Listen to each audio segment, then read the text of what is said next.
The worried person must lose himself in action lest he wither in despair. This is a quote by the great author Dale Carnegie, and the quote itself is from the book How to Stop Worrying and Start Living. I want to talk really quick about, basically give you a summary of this book and sort of the key lessons that I took out of this read. First of all, I think that the concept of worry is absolutely fascinating.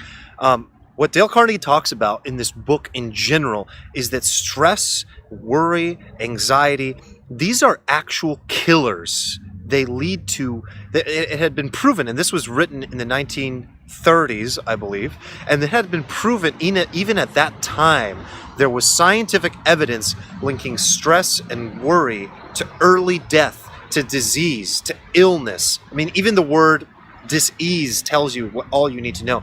You're not at ease. There's a certain anxiety and worry within that person. And I've never really been one to have any reason to want to read a book like that until I started working for myself and I started sort of going into this path of a self-directed life. When I was at Google, when I had a corporate job and a guaranteed income, there was really nothing to worry about, and I wasn't really challenging myself in that way. But a lot of people out there begin to feel worry for different reasons. My reason for feeling worry was uncertainty. I found myself worrying about things that were not happening right now, that were not at all relevant in the present moment. And in his book, he talks about basically how to remedy that. So the first thing that he talks about, and is this quote, the worried person must lose himself in action. So what does that mean? He basically brings it down to, if you are busy, if you are constantly doing something, you actually cannot worry. Those two things cannot live together. If you're busy, you don't have the time to worry. So the cheapest medicine, he says in the book, the cheapest medicine in all of the world is get busy. And it sounds very basic, it sounds very pragmatic, but I absolutely found that the only times I was worried was when I was sitting around in my head wondering. And especially, you introverted types out there or anybody that really spends any time at all in their mind or thinking or planning for the future, futuristic types, you're generally going to create these illusions of the future for yourself that cause worry, because we begin to play out the scenario as if it's already here, right? This is also what Eckhart Tolle talks about in The Power of Now.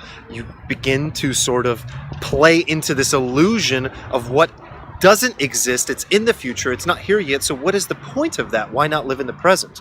So the second big sort of key I took out of Carnegie's book is, how do you actually, in the moments when you do begin to worry, okay, sure, I need to stay busy, that's fine, I lose myself in action. Well, what about when I just can't help it? What about when I start to think about the future? There's a very simple remedy for that too. He talks about compartmentalizing your day. And essentially what that means is that everything that you're working on in that day and everything you're spending your time thinking about needs to be broken down into that, just compartmentalized into one day. So if you're working on a project and you're thinking about something that's going to happen next week or next year, or a big goal you have for yourself, you have to force yourself to zoom back in and focus on a more granular micro level that day only thinking about what is possible to accomplish that day. Then you might say to me, well, Armand, I have a job interview next week that I need to be thinking about. Well, sure, you do need to be thinking about it. And in fact, what you should do is schedule time to think about it. Schedule time to prepare for it. Schedule time to review your notes. Schedule time to study the company. But you should schedule that.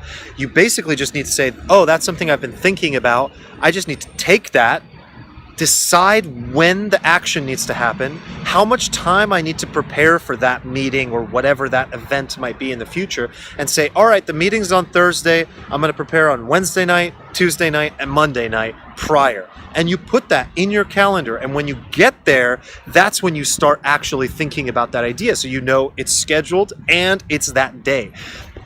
That's how you compartmentalize your day. And I'm bringing this up because I know so many people, especially my friends out there, you solopreneurs, you entrepreneurs, even people that aren't in that world, we worry. It's very natural.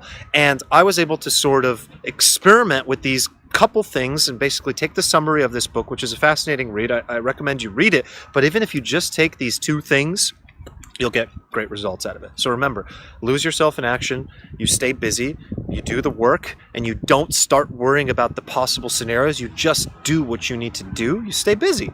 You don't lie around wondering or sort of daydreaming about these sort of different possibilities that lead to worry. And then secondly, you compartmentalize everything you're doing into that day. So if you're thinking about something next week or next year, that's probably going to lead to anxiety. And that's it. So enjoy the process and let me know what you think. Take care.